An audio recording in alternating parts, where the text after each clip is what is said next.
Jumat Keramat ini ya.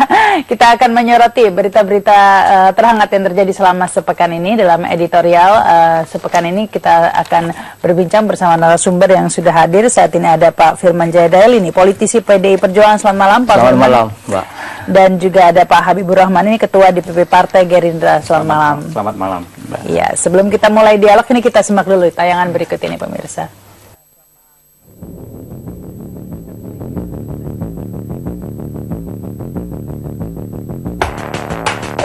Koalisi Merah Putih mengakui putusan Mahkamah Konstitusi yang menyebut menolak seluruh gugatan tim Prabowo Hatta.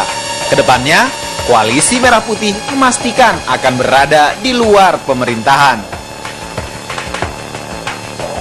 Juru bicara Koalisi Merah Putih, Tantowi Yahya menerangkan, koalisi akan terus berjuang untuk memajukan kepentingan bangsa dan negara meski berada di luar pemerintahan. Ia pun mengingatkan, langkah-langkah hukum yang saat ini masih berjalan akan tetap dikawal. Demikian juga dengan langkah-langkah politik. Lebih jauh, Tantowi juga menyampaikan gerakan politik koalisi akan terus dilakukan di semua tingkatan politik. Di MPR, DPR, dan DPRD akan terus kawal pemerintah sebagai kekuatan penyeimbang. Dengan cara itu, Koalisi Merah Putih akan pastikan check and balances akan berjalan dengan baik. Koalisi Merah Putih juga dikabarkan akan memberi pembekalan untuk kader-kader yang duduk di parlemen sebelum dilantik awal Oktober mendatang. Ini sebuah peringatan serius buat pemerintahan mendatang. Proses pengawasan kinerja pemerintah Jokowi JK oleh parlemen nantinya bakal berlangsung ketat. Mengingat kekuatan Koalisi Merah Putih di parlemen mengalahkan kekuatan penyokong pemerintah. Pemerintahan Jokowi JK hanya didukung oleh 207 kursi di parlemen. Bandingkan dengan kekuatan Koalisi Merah Putih dengan kekuatan kontrol 292 kursi di parlemen. Jokowi dan kawan-kawannya di pemerintahan harus menunjukkan kinerja yang baik dalam mengelola negara ini. 292 kursi koalisi pengontrol pemerintah itu belum termasuk Partai Demokrat. Jika memang Demokrat resmi jadi masuk Koalisi Merah Putih, tentunya kekuatan pengawas pemerintah di DPR akan semakin menakutkan bagi Jokowi dan tim revolusi mentalnya. Sekedar diketahui, Presiden Susilo Bambang Yudhoyono telah bertemu dengan Koalisi Merah Putih di kediamannya Puri Cikeas, Bogor, Jawa Barat, Selasa 2 September 2014. Dalam konferensi persnya, SBY mengatakan, dalam pertemuan yang berlangsung selama 1,5 jam itu, dia bertindak dalam kapasitasnya sebagai Presiden dan Ketua Umum Partai Demokrat. Menurut SBY, pertemuan itu adalah untuk menunjukkan bahwa semua bertekad untuk menjadi bagian pembangunan bangsa dan untuk mematangkan kehidupan demokrasi. Apakah pertemuan ini menjadi tanda penegasan bahwa Partai Demokrat juga akan berdiri di samping Koalisi Merah Putih? Mengambil posisi di luar pemerintahan? Jawaban pastinya mungkin baru jelas terlihat setelah tanggal 20 Oktober 2014 mendatang, di mana Presiden Republik Indonesia ke-7, Joko Widodo, dilantik. Siapa parpol pendukung pemerintah? Dan siapa pula parpol pengontrol pemerintahan Jokowi JK 5 tahun ke depan?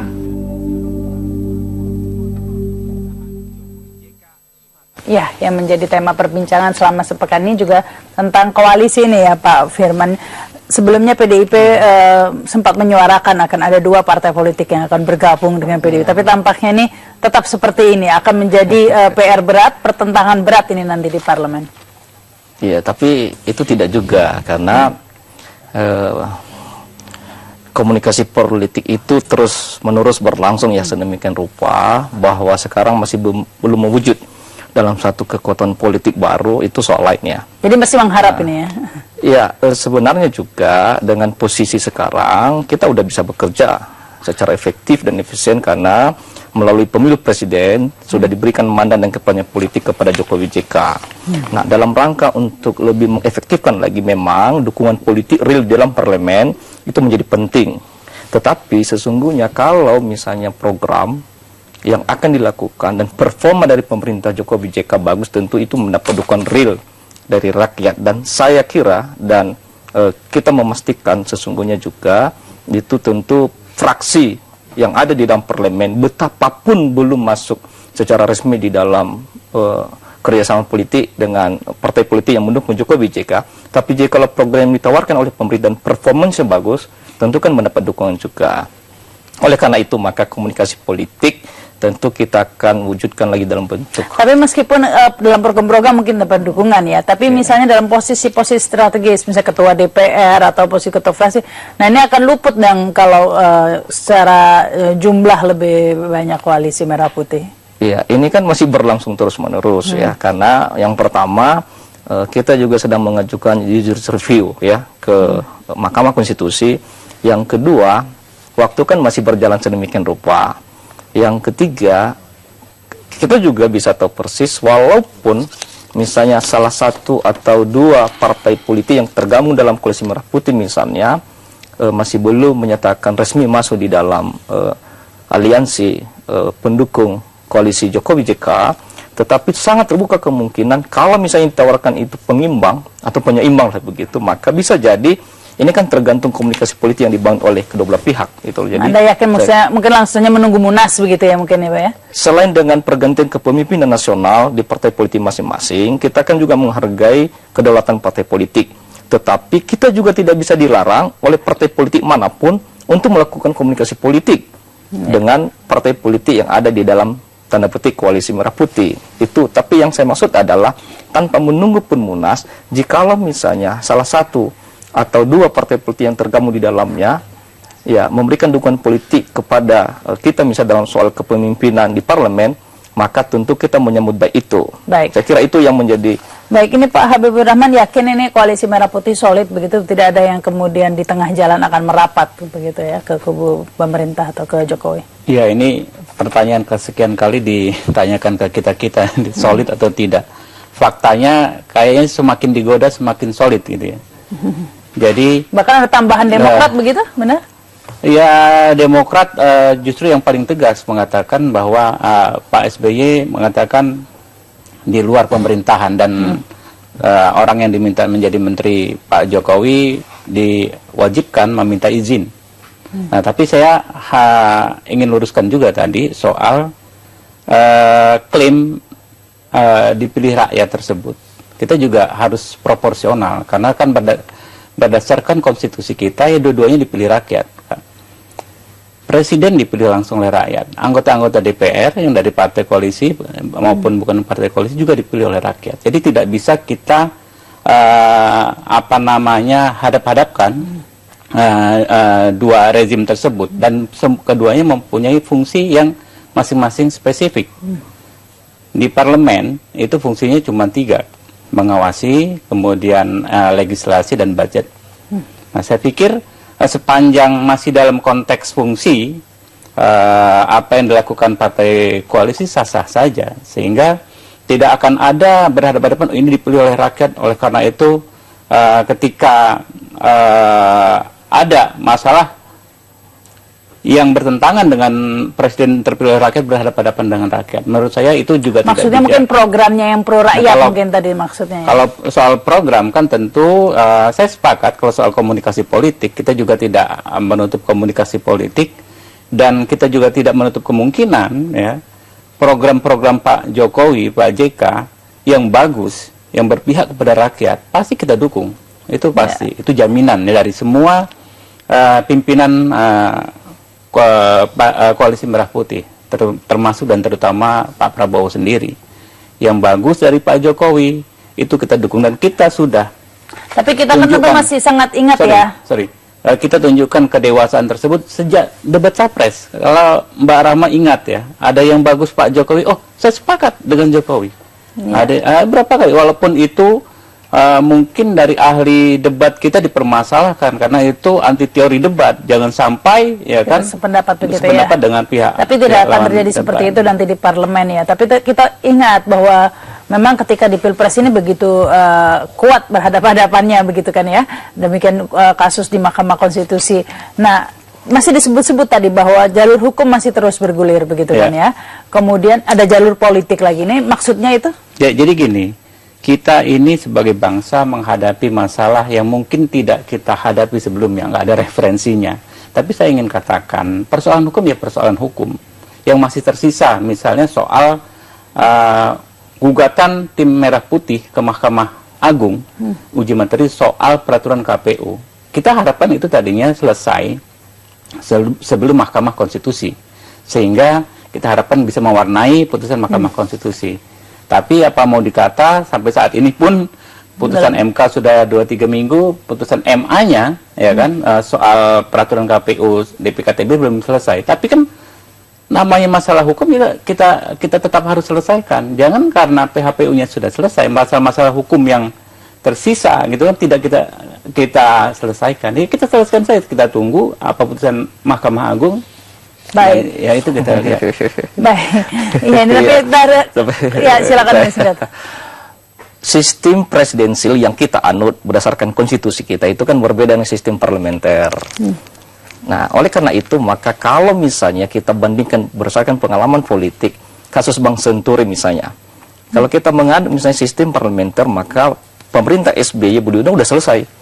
Oleh karena itu maka Mbak Rahma tidak ada yang dikhawatirkan. Itu yang pertama dulu, basis kita. Yang kedua, soal dukungan politik real itu memang tidak bisa diperhadapkan antara presiden dengan fraksi. Yang berhadapan itu adalah presiden dengan institusi DPR-nya. Kita tahu persis bahwa DPR itu tidak tunggal, sangat variatif. Bahkan yang satu koalisi pun pecah. Bandingkan Bang Senturi soal BBM, soal hal yang lain gitu ya. Nah, oleh karena itu, termasuk misalnya kalau ada fit and proper test, persetujuan.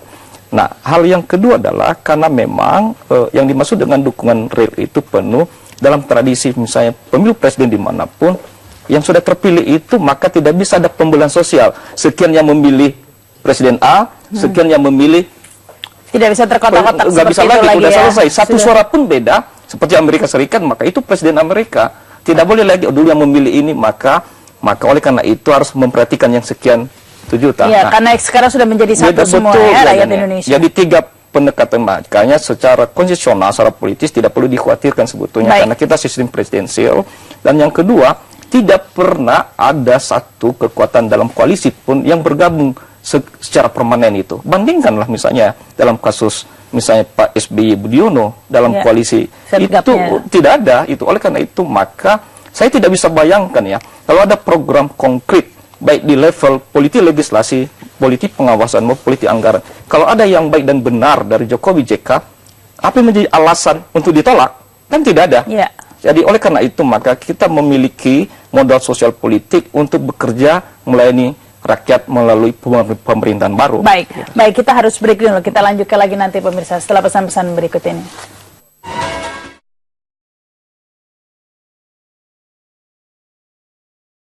Anda kembali bersama kami dalam Ada Apa Berita. Ini kita lanjutkan dialog ya. Salah satu berita yang juga yang sedang hangat-hangatnya adalah kasus ditetapkan sebagai tersangka ini Jero Wacik ya begitu ya. Nah, ini menjadi PR juga nanti bagi pemerintahan ke depan, termasuk ini bagi di parlemen juga ya, adalah menciptakan sistem untuk menghentikan ya, memutus mata rantai mafia migas begini. Nah, ini yang sering menjadi sejak debat ini kan juga sering diungkit-ungkit begitu ya soal mafia migas ini nih. Mungkin ada yang kilik-kilik juga kan ya. Silakan nih Pak Firman dulu. Iya, yang pertama soal tema utamanya kan tema sentralnya itu tentang kedaulatan energi dulu ya. Kalau berkaitan dengan SDM ya. Ya. Dan oleh karena itu maka itu harus diwajibkan dalam bentuk sistem dan politik anggaran kita yang memang mensejahterakan rakyat sebagai bagian dari negara kesejahteraan kan. Itulah harus anggaran, politik anggaran kita itu pro rakyat. Yang ketiga yaitu soal instrumen sistem pengawasan yang sungguh-sungguh memadai dan bisa dilaksanakan sedemikian rupa ya secara konsisten oleh baik DPR sebetulnya maupun ini pemerintahan Jokowi JK. Yang keempat, jikalau melihat itu maka harus melihat secara utuh, yaitu dari hulu sampai hilir. Tidak hanya sekedar mafia minyaknya, mafia BBM-nya, tapi juga bagaimana soal energi kita, tambang kita, sumber daya alam kita sedemikian rupa. Iya, tapi sebelum itu nih Pak Firman, kita tahu salah satu kunci menjadi celah ya bagi mafia migas ini bermain adalah undang-undang itu sendiri. Di mana itu sebenarnya DPR bisa berbuat banyak. Tetapi yang sering dituding ini bahwa mafia migas itu adalah punya jaringan yang invest juga begitu ke masing-masing calon, ke semua partai, ke semua calon begitu. Saya memastikan PD Perjuangan dan demikian juga partai politik yang mencalonkan Jokowi JK itu tidak terlibat dengan soal itu. Karena sejak awal kita sudah pastikan bahwa kalau misalnya kita melakukan kerjasama politik, maka itu harus tanpa syarat. Tidak sekedar soal berkaitan dengan kementerian dan figur-figur yang masuk di dalam lembaga kementerian. Tapi yang kedua juga dalam soal sumbangan misalnya ya. Makanya kita buka sejak awal itu, dana dari rakyat. Karena Pak Jokowi, Pak JK sudah memastikan, menyampaikan itu. Supaya di kemudian hari kepemimpinan kita menjadi tidak terikat ya dan tidak Baik, bahkan itu agenda utama yaitu malah untuk menuntaskan soal mafia minyak ini. Karena kurang lebihnya ini mempengaruhi dinamika soal politik harga BBM kita. Saya bisa menyampaikan itu. Ya, baik. Tapi sebelum ke Pak Habibur Rahman ini ada tayangan berikut ini terkait mafia migas ini.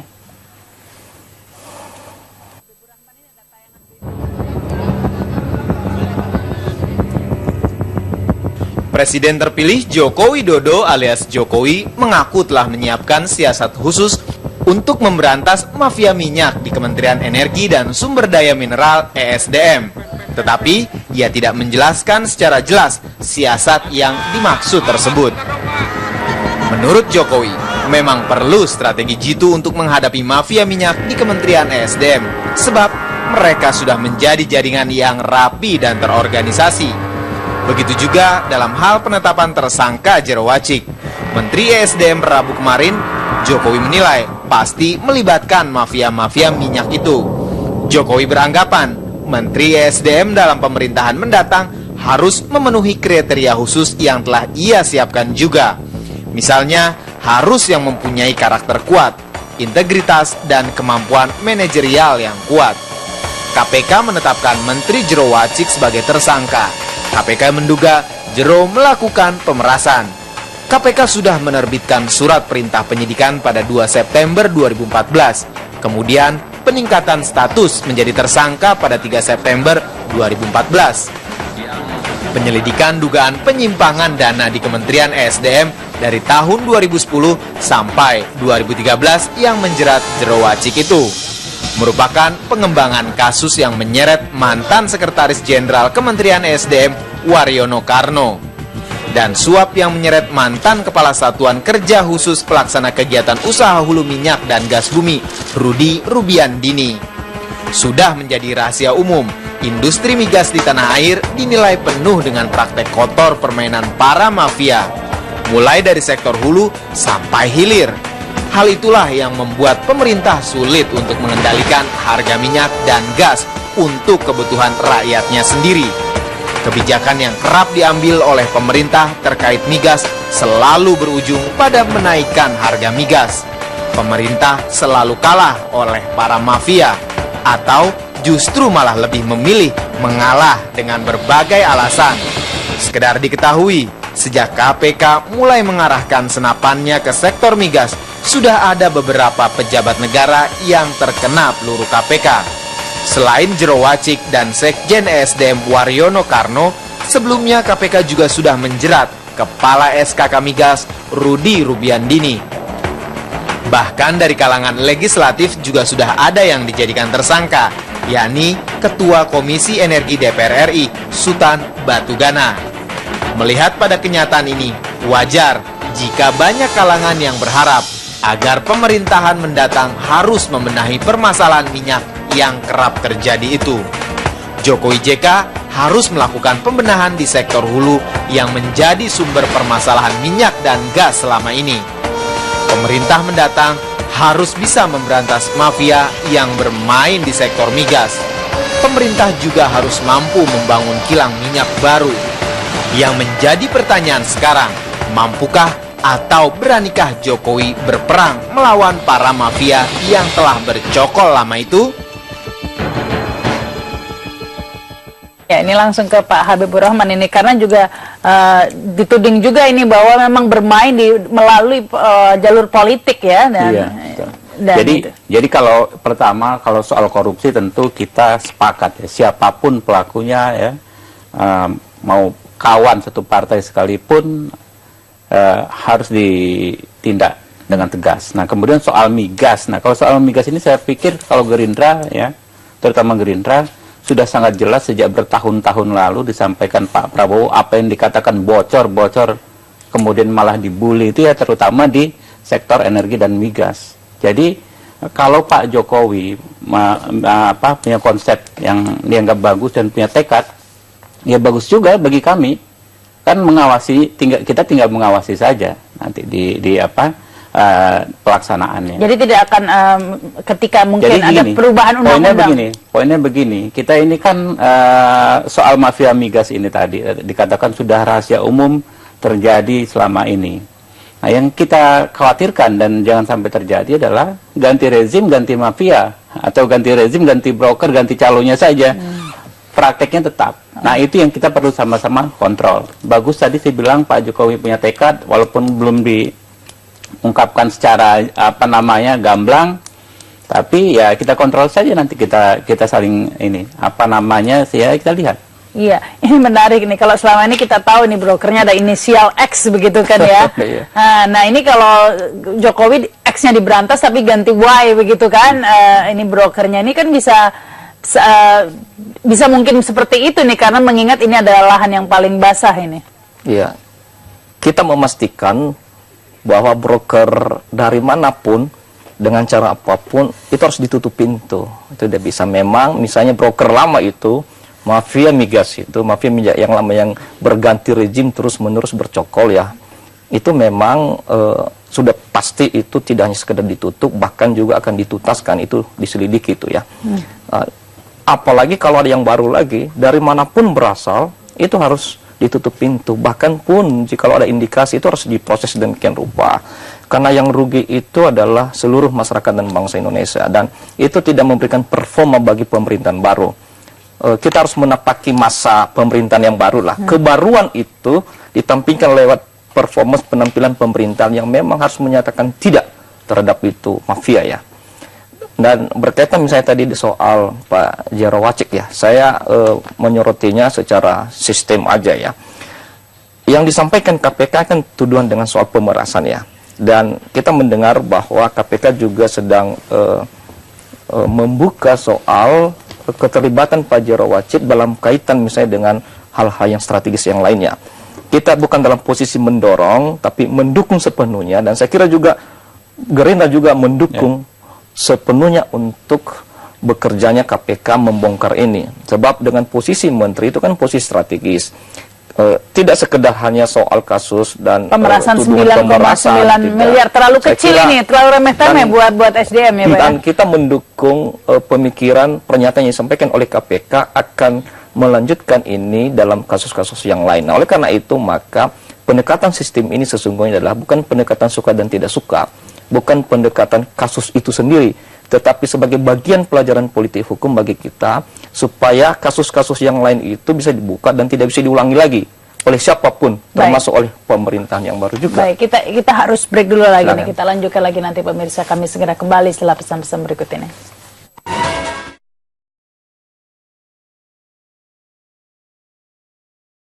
Kembali bersama kami dalam Ada Apa Berita.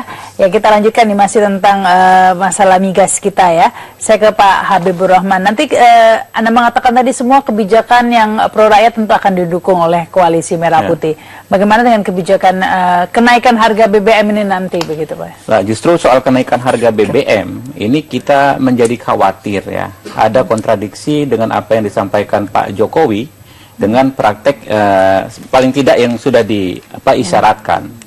Soal kenaikan BBM menurut kita kan itu suatu bentuk pragmatisme terhadap kondisi itu tadi adanya mafia migas segala macam yang memang selama ini dianggap tidak tersentuh, tidak bisa diselesaikan di sektor situ, sehingga akibat kenaikan harga BBM itu harus diambil jalan pintas dengan menaikkan tingginya harga BBM dengan menaikkan harga untuk rakyat. Tambah lagi ada usulan jual pesawat segala macam. Yang menurut saya sih walaupun nggak juga nggak match ya, pesawat itu nilainya cuma berapa ya dibandingkan dengan kebutuhan apa yang diperlukan untuk dari kebijakan kenaikan BBM tersebut. Jadi itu bentuk kekhawatiran kita bahwa pemerintahan yang akan datang ini tidak akan bertindak tegas, tidak akan bersikap tegas terhadap mafia, gitu, terhadap praktek-praktek penyimpangan di sektor. Ya ini solusinya malah perintilan begitu ya, jual pesawat atau kalau tidak begitu ya tadi itu naikkan harga BBM yang paling gampang begitu ya, yang ditentang oleh PDIP kan dari sebelum-sebelumnya. Tapi jikalau berkaitan dengan menjual pesawat itu bukan pernyataan institusional lah ya, jadi saya kira nggak perlu didiskusikan lah itu ya. Bukan pernyataan resmi dari Pak Jokowi JK dan bukan pernyataan resmi tim transisi ya, dan bukan pernyataan resmi dari institusi PD Perjuangan, karena tentu banyak hal yang kita pertimbangkan lah. Tetapi memang sangat membantu jikalau memang sudah sekian waktu Pak Jokowi JK itu kan memimpin, sudah ada kesiapan seluruh hal dalam rangka untuk mengatasi misalnya tadi soal problema BBM kita, termasuk mafia migas yang tadi kita diskusikan bersama. Tapi ini kan diperhadapkan sedemikian rupa bulan Oktober, di mana situasi kondisi soal dinamika BBM kita kan sudah beberapa bulan sebelumnya. Nah, oleh karena itu maka sesungguhnya yang disampaikan itu adalah kalau itu menjadi tugas tanggung jawab pemerintahan Pak SBY Budiono, maka tentu itu menjadi tugas tanggung jawab Pak SBY Budiono. Untuk menaikkan. Kalau misalnya menaikkan, maka itu menjadi tugas tanggung jawab Pak Budiono. Kalau juga tidak menaikkan, maka itu menjadi tugas tanggung jawab Pak Budiono. Tapi yang menjadi penting adalah kalau misalnya itu menjadi sungguh-sungguh menjadi tugas tanggung jawab Pak SBY, ya, pemerintahan SBY, maka tentu harus diambil betul itu oleh Pak SBY. Jangan menyisihkan waktu, jangan menunda-nunda dengan memberikan ruang itu kepada pemerintahan baru. Saya kira itu sebagai kepemimpinan yang bertanggung jawab penuh di seluruh waktu periode kepemimpinan. Jadi lebih pada soal itu. Nah, jikalau misalnya sudah memasuki episode pemerintahan baru 20 Oktober 2014, maka itu tentu menjadi tugas tanggung jawab kita bersama. Gitu. Nah, apa dan bagaimana itu kita tunggu bersama. Saya tidak dan bukan dalam posisi untuk menyampaikan soal teknis tentang hal itu karena sedang dipertimbangkan oleh tim di dalam ya, Mbak Rahma. Baik, kita kembali harus break dulu nih ya. Kita lanjutkan lagi pemirsa setelah pesan-pesan berikut ini.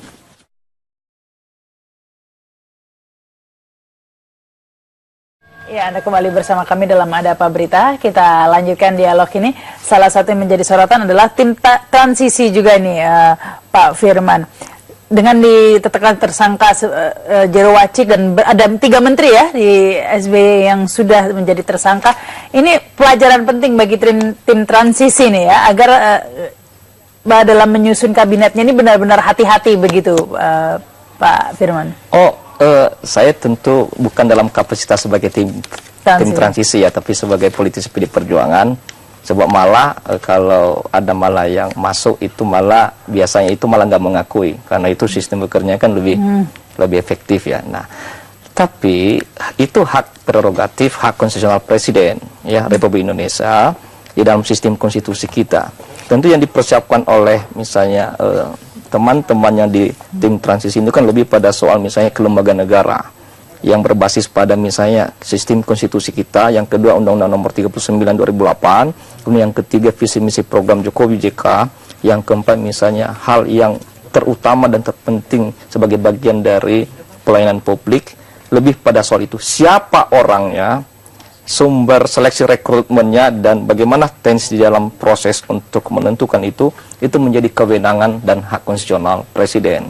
Nah, tentu ada pertimbangan dan banyak pertimbangan-pertimbangan yang akan menjadi alasan yang disampaikan, yang dilakukan oleh Presiden terpilih nantinya. Jadi saya bukan dalam posisi. Baik, ini kalau Pak Habibur Rahman. Satu adalah misalnya soal track record, rekam jejak. Yang kedua tentu tidak menjadi yang selalu meskipun bukan tim transisi, tapi bagi Jokowi ini masukan yang sangat penting sekali nih agar tidak soal terulang. Kompetensi lah ya.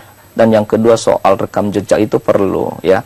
Kemudian yang ketiga yaitu soal bahwa tidak menjadi bagian dari masalah supaya tidak membebani pemerintahan Jokowi JK. Nah, ini yang menarik ini, tidak merupakan bagian dari masalah. Ini karena di Pak Habibur Rahman di Koalisi Merah Putih banyak masalahnya loh ya kan.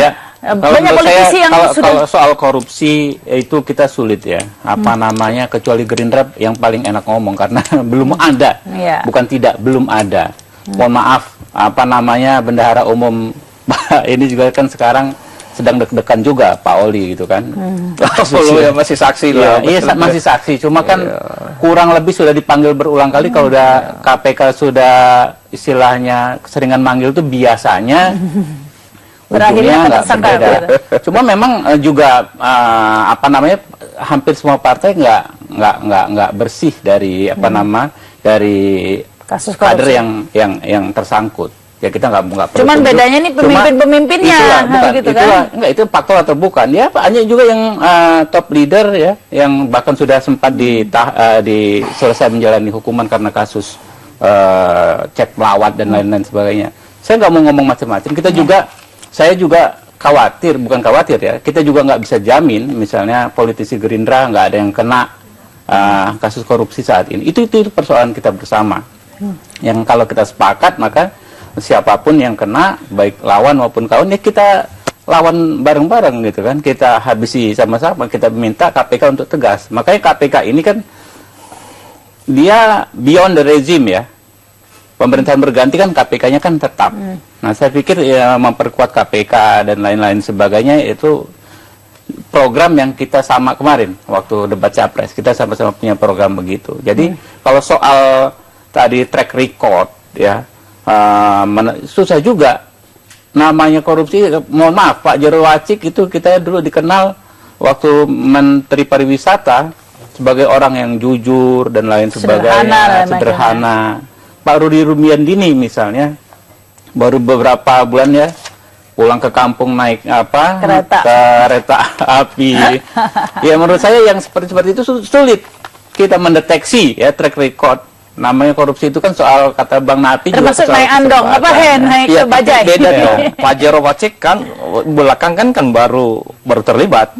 Tetapi saya kira soal rekam jejak itu standar minimal harus. Iya harus, tetap harus. Tapi tidak akan selesai. Tidak akan selesai kalau kita berpatokan hanya di situ. Bukan. Kalau itu menjadi bagian persoalan Gerindra, persoalan lain. Tapi bagi kami itu persyaratan mutlak. Itu loh. Itu filter pertama begitu ya. Siapa pasti juga ada filter selanjutnya. Kan kita nggak cukup di situ. Itu iya, makanya kan ada kompetensi, ada rekam jejak. Saya tidak bisa bayangkan kalau tidak menjadi persyaratan rekam jejak itu bisa menjadi persoalan serius. Bukan bisa menjadi beban. Tidak cukup itu. Nah, lalu solusinya cukup adalah itu, maka kan sumber rekrutmen itu kan banyak. Tidak hanya dari partai politik, dari ormas juga, dari teknokrasi, kaum profesional, aktivis yang punya latar belakang, figur-figur independen dan seterusnya itu banyak sumber. Kader bangsa ini banyak, gitu loh. Saya kira, nah kalau misalnya ada persyaratan misalnya rekam jejak, ini otokritik bagi saya juga, bagi kami. Tetapi itu penting supaya pemerintah ini benar-benar paling tidak performanya itu menjadi baik ya di hadapan. Ya, saya luruskan. Saya bukan menganggap tidak penting. Saya bilang sangat penting ya, tapi tidak cukup itu. Ya. Bukan satu-satunya pastinya ya, memang ya itu. Tapi itu filter awal ya, syarat awal lah ya. Kalau rekam jejak sudah tidak lolos, begitu juga usah dilanjutkan begitu kan mungkin maksudnya tadi. Kita akan lanjutkan lagi pemirsa, masih ada satu segmen lagi.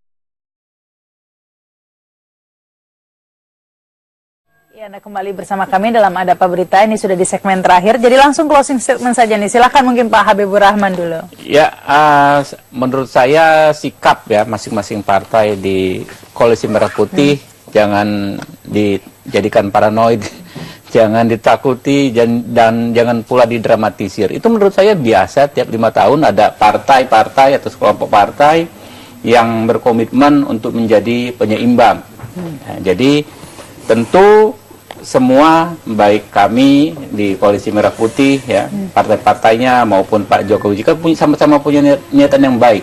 Ya kalau satu berkuasa tentu akan baik juga kalau ada yang jadi penyeimbang. Jadi yin dan yang. Kemudian juga perlu kami garis bawahi bahwa tidak mungkin juga ya, kami masing-masing akan melakukan bunuh diri politik dengan bersikap asal beda, asal tentang, asal tidak setuju. Tidak mungkin juga, karena walaupun sama-sama dipilih oleh rakyat, nanti tetap kita akan sama-sama diawasi oleh rakyat. Jadi yang yang asal tentang, yang asal tidak setuju tentu juga akan mendapat respon yang tidak baik dari rakyat. Mungkin itu. Baik, baik, silakan. Jadi tenang saja nih Pak Firman, tidak akan ada langkah politik yang menakutkan. Seperti yang kami sampaikan tadi, memang tidak ada kekhawatiran politik, ya. Karena yang pertama kita telah mendapat mandat dan kepercayaan politik rakyat. Yang kedua, ke depan kita akan mengedepankan dan merealisasikan soal visi misi program yang berbasis pada pemihakan kepada rakyat. Nah, oleh karena itu maka tentu saya memperkuat yang disampaikan oleh Bung Habibur Rahman tadi, bahwa tentu kalau misalnya ada yang baik dan benar dan pro rakyat, maka tentu akan didukung program Jokowi JK, baik di dalam parlemen maupun dalam aspek yang lain. Saya kira ini pernyataan penting, sebab tidak tentu asal berbeda ya. Karena kita juga tidak bisa bayangkan bagaimana kalau asal berbeda ya. Karena yang dilihat adalah sebetulnya bukan soal Jokowi JK, tapi dilihat adalah kepentingan rakyat. Oleh karena itu maka modal sosial ini, modal politik ini, pernyataan ini menjadi kesempatan bagi kita tentunya, bagi Pak Jokowi JK dan timnya, dan tim kita seluruhnya, untuk mempersiapkan 1-2 bulan ini sebelum pengambilan sumpah sebagai Presiden dan Wakil Presiden Republik Indonesia, dan pada hari pertama langsung ada kerja yang efektif dan efisien, dengan ada dukungan dari partai politik yang ada dalam parlemen, walaupun belum secara resmi memberikan dukungan di dalam pemerintahan, mungkin masih ada di luar, tapi demi untuk bangsa dan negara, kita lah membangun bangsa ini secara gotong royong dan secara bersama-sama. Kalaupun ada perbedaan, maka ada mekanisme politik, ada instrumen politik yang kita gunakan sedemikian rupa, tapi muara kita adalah rakyat, muara kita adalah konstitusi. Dalam tingkat itu, maka tentu presiden terpilih dan presiden nantinya setelah mengambil sumpah, tentu akan mendapat dukungan dari manapun, baik dari parlemen maupun dari rakyat. Karena kita harus mengakhiri masa transisi ini, supaya lebih meraih apa yang menjadi agenda reformasi dari rakyat dan teman-teman aktivis ya.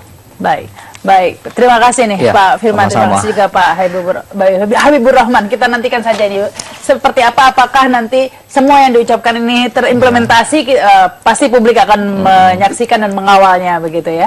Nah, pemirsa, ada apa berita masih akan terus berlanjut dengan informasi dan pembahasan lainnya. Saya Rahma Sarita, sampai jumpa. Terima kasih.